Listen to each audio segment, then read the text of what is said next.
Guys, कैसे हो आप लोग। आज के वीडियो में मैं आप लोगों के साथ शेयर करने वाली हूँ मेरी favourite 5 dark red maroon brown जो भी कह लो lipsticks for Indian skin tone.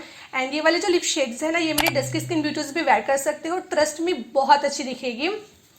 आप लोगों को पता है कि मुझे डार्क लिप शेड्स कितने ज़्यादा पसंद है, मुझे एनर्जी मिलती है डार्क लिप शेड्स से। एंड या दैट्स ऑल। अगर आप लोगों को ये वाले मेकअप लुक की ट्यूटोरियल देखनी हो देन आई कार्ड पे क्लिक करके आप लोग देख सकते हो, बट उससे पहले ये वाली वीडियो चेक कर लो एंड देन वो वीडियो चेक करना। ओके, चलिए वीडियो पे चले जाते हैं।